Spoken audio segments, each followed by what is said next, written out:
Hey, hi. Okay, the camera is like running. Okay, this is too much, and because I'm sitting in the night, like everywhere is dark, and because of darkness, my pupil of the eyes are like little. You know about this science, so this is a kind of a sudden boom of the light for my eyes. That's why it's very hard to focus on the camera. But I guess after 2 minutes I will focus. I can focus on the camera. I don't know, like, you know what, uh, I'm making a lot of mistakes in while speaking. Like whatever I'm saying, you can understand those points, but the point is most of the things are not grammatically correct.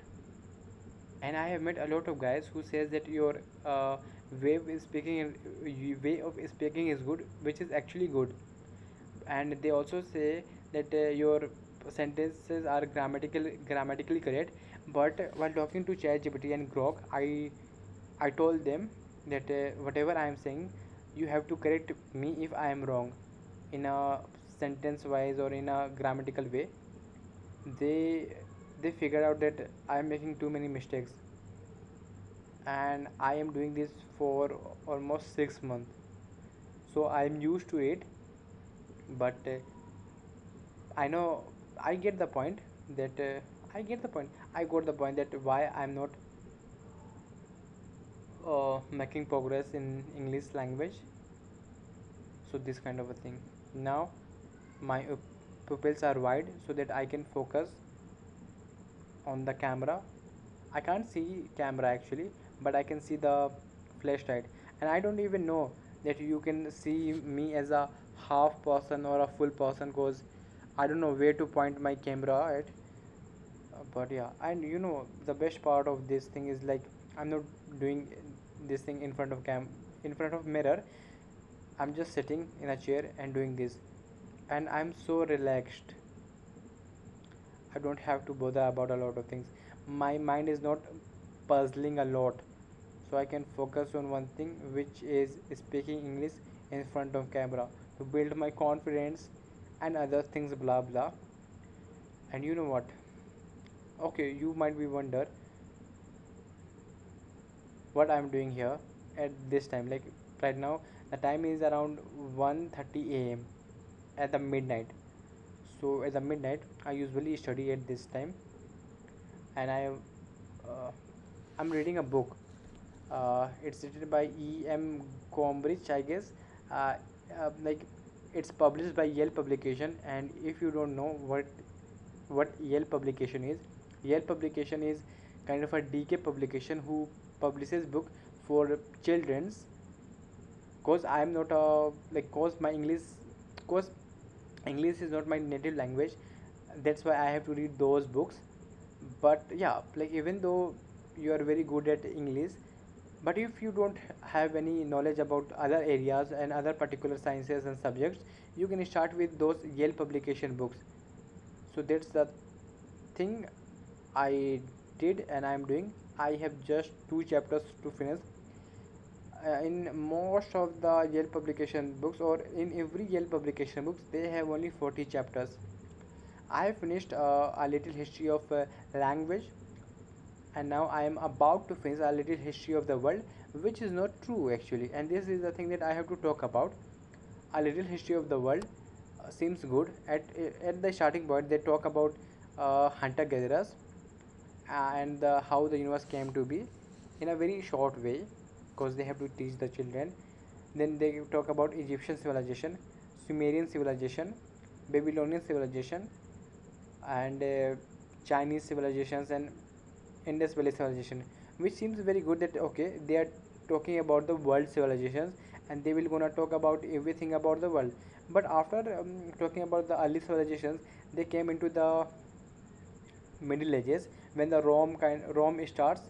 Rome didn't start in the Middle Ages; they started before that. But they were more most like most after reading that book, I realized that It is not a history of the world. It is a book on the history of the Europe. So after talking about those different civilizations of the world, they they just talk about the Europe's history. This happened in Italy, this happened in Europe, this happened in Germany, this happened in Spain. They didn't mention anything. Like they mentioned Islam at one chapter and that's it. They didn't even mention the other empires rose who rose at the 8th to the 11th century, and they brought the golden age and the things very good, like mathematical things, geometry, and other sciences in the Europe. They didn't mention this thing. They didn't mention those empires that came after the Islam, and they didn't mention the Ottoman Empire, how they grew that much, how they conquered that much of land. They talk about the Ottoman, but just what they say, the flink or the blink of an eye. Uh, in that book, they just mentioned that thing, and also they didn't even bother to mention about the Mongols, which is a very big part of the world history. Mongol is scared all over the world. Not talking about the America and South America and Australia. That nobody was sure that those things even exist. So Mongols was a very big part of the history, but they didn't bother, and the author didn't bother to add anything about the Mongol. They only talk about the Europe. In the Europe, like this happened, that and happened this and that kind of things. So it was all mostly about the Europe history, and I am about like I told you, right? I have to finish, I am about to finish last two chapters, and the thing is they are still talking about Europe's history, like Bismarck and other things, which is good. Like you have to talk about the Bismarck and other things, but the thing is, they talk about the voyage of the that person who discovered the America by chance. I forget his name. So like for that thing, that was it. They didn't even bother to mention the colonialism uh, colony colonialism. Okay. They don't they didn't bother to add much about that thing, like talking about how Europe and France looted Africa, India, how they conquered those lands, how they settled their factories, and how they conquered the people, and how they managed to build the biggest empire of the history, the British Empire, the French Empire, the Portugal Empire, I guess, and how they traded and how this thing changed all over the world. Nobody mentioned this thing. They mentioned the invent of the industrial revolution, and that was enough for them. Like the author said that the the invention of the industrial revolution was enough to make world as a one big full picture of the world,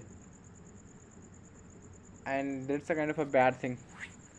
uh, they were like the history, it was very good for those children and any person belong to Europe and America, but it is not good for others. The title says the little history of the world, which is totally false, because it's mostly about history of the world in the perspective of Europe.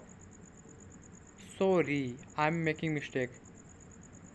They didn't mention the world history. They just talk about the Europe, not even the other history by perspective of the Europeans. They just talk about the Europe and the thing that Europe did to the other countries, and that part is very little. That how Europeans managed to do colonialism, managed to do other kind of a revolution in other countries. It was kind of a bad thing, I guess, and I was expecting very good. You know what? Like Yale publication is too good at making things very very easy. I have read a little history of philosophy by Yale publication, and to be honest, every person has to read that book. Even you are a philosophy, like if you are a philosophical student, you know about all of those things. But if you are not a philosophical student, you have to read that book because it's very easy. I would not suggest any other book compared to that book, because that book is too easy and too easy to grasp. It has 40 chapters, which all the Yale publication book has, and they have around 40 philosopher. Okay, but the way that, like, they explain it in a very easy way. Even though they didn't added the pre-Socratic philosophers, they started with the Socrates and ended with the Wittgenstein, the greatest 20th century philosopher, and that's it. But every book has pros and cons. I don't know what is the meaning of pros and cons. I have heard this thing in the Instagram reels, but yeah, that's the thing. And I have to check the how much I have talked about.